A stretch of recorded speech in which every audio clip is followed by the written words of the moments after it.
বললেন আমি রিস্ক নেব না, উনি যদি ভাবেন আমি রিস্ক নেব না, আমি অত ফলো করতে পারবো না ছেলেকে, তাহলে ওনাকে কি করতে হবে, ওনাকে তখন কিন্তু কিছু প্রতিকার প্রতিবিধান করে দিতে হবে আগে থেকে। আচ্ছা, প্রতিকার প্রতিবিধান কি, মনটাকে ডাইভার্ট করে দেওয়া। বুঝতে পেরেছেন? যেই দিকে আমাদের পঞ্চ ইন্দ্রিয়, কোন ইন্দ্রিয় আমাদের বলে গান শোন গান শোন, কোন ইন্দ্রিয় বলে পড়াশোনা কর পড়াশোনা কর।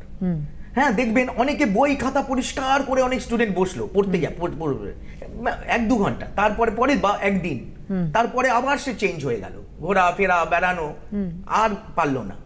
কেন? তার ইন্দ্রিয় যে 5 সেন্সেস সে সেটাকে কন্ট্রোল করতে পারলো না। এটা কিন্তু প্রারব্ধের উপরে নির্ভর করে। মানে আগের জন্মে আমি কি করেছি, আমি যখন একটা মোবাইল কিনবো, সেই মোবাইলটা মানে তার মধ্যে ক্যাপাসিটি কি আমরা আগে জেনে নিই। হ্যাঁ, ওই নানা রকম ক্যাপাসিটি আছে, মানে বড় বড় কোম্পানির ফোন আছে, এই সেই এটার মধ্যে এই আছে ওই আছে, আপনারা বলতে পারবেন।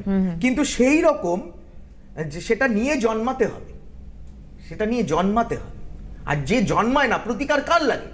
আমার বাবা জীবনে কোনোদিন ওষুধ খায়নি 98 পর্যন্ত, শেষ বয়সে হয়তো 2-4টে খাইছি আমি। তাহলে সে বেঁচেছিলেন কি করে? তার প্রেশার যখন মারা যাচ্ছেন 98-এ 120/80 প্রেশার, ভোর 4টের নরমাল প্রেশার, ভোর 4টের সময় তিনি স্নান করতেন, তিনি ওষুধ খাননি।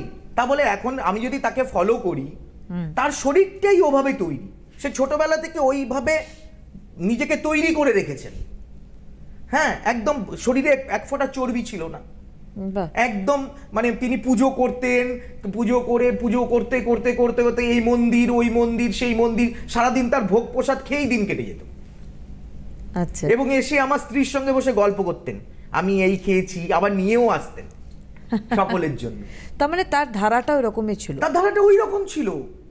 হ্যাঁ, কিন্তু সেভাবে ওষুধ খাননি। তা বলে সবাই, সারা পৃথিবীর মানুষ যদি বলে না আমি ওষুধ খাবো না, তা বলে চলবে? তো ব্যাপার হচ্ছে নিজেকে তৈরি করতে হবে ওই জায়গাটায়। মনে রাখবেন, আগে চিনতে হবে। আপনি আপনার জীবনে ভালো জ্যোতিষ পাবেন, এটাও একটা আপনার মানে ভালো বুঝতে হবে যে আপনার জীবনে আপনি ভালো হাজবেন্ড পাবেন, ভালো বন্ধু পাবেন। দূরদর্শিতার দরকার, দূরদর্শিতার দরকার। এই জগৎটা হচ্ছে মানে যেটা বলে না প্রলোভনের জগৎ। এই জগতে সবকিছু মানে আপেক্ষিক। এখান থেকে আপনাকে আপনার বুদ্ধি খরচ করে বের করে নিতে হবে যে এখানে গেলে এই পারবে আমার জীবনটাকে পরিবর্তন করতে, এই সঠিক কাজ করতে পারবে।